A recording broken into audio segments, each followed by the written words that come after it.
5 days to get ready for phase one. And phase one, to me, is yes about getting people's livelihoods back, restarting the economy, but it's also first and foremost health and safety. We got to do it the smart way and the safe way. So, for people to be able to get back to work, for people to be able to participate again, comes down to the ability to get around. And we know this is a mass transit city. There is no way in the world New York City functions without mass transit. When we get past this crisis, I want us to be even more of a mass transit city. I want there to be a day where people rarely use an automobile in this city. But for now, in this crisis, we have to deal with the immediate reality. And that means that people at least need to know that when they get on that subway car, they get on that bus, it is safe, and there are rules, and it's clean, and everyone knows how to approach it. We do know ridership went deeply down, 90% reduction at the height of the coronavirus crisis. But now people are going to be coming back, and they need to know they're going to be safe. So we've had conversations now for days. A lot of us at City Hall have been talking to folks at the MTA about how do we do this right. I had a very good conversation a few days ago with the head of the MTA, Pat Foy. Constructive conversation. We've offered ideas to the MTA about what we think will make it work better, and we want to partner with the MTA to get it done. So, yesterday, I put out a vision of what I believed would help us come back safely in terms of our subways and buses.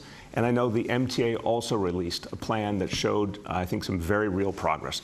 They are looking to do something we need to do, get that service levels, get the frequency of the trains and buses up to where it would be during normal times, because that's going to mean enough opportunity to get around, but also that when you get on a subway or bus, much greater likelihood it will not be crowded. I wanted to see hand sanitizer in all stations. They're doing that. I think that's great. I appreciate that. And they're going to do a great effort to get face coverings out. We've already pledged we will provide 1 million face coverings. The city of New York will provide 1 million face coverings, working with the MTA for free to New Yorkers. We want to make sure it's always easy to have that face covering on. Now, there's more to be done, though. There's more to be done because that alone won't get the job done. There has to be presence on the platforms, personnel there to educate people, remind them, make sure they're staying safe. We want to work with the MTA to get this done. So here's some things that I'm proposing I want to see the MTA take the next steps on. I want to see that everywhere you go, whether it is in a subway station and on the platform or on the train or on a bus, there are markings telling you exactly where to be. If you're waiting in line to get a Metro card from the machine, here's the marking showing you where to stand in line if there's a line. If you're on the platform, here's the markings telling you exactly where you can stand with enough distance from the person next to you. If you're on the subway, here's how many people should be on that train, on that car, and the markings of where you should stand or sit. The same with the buses.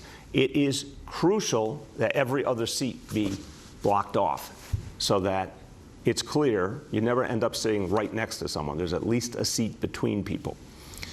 I think it's clear that we need stated public capacity limits on buses and on trains. Some, as I understand it, some subway cars are different from others in terms of capacity. Great, but let's have the number very clear to everyone.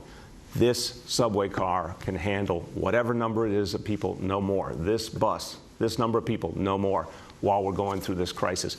Everyone can make sense of that. Everyone can visualize that. Those common sense standards and the personnel to back it up.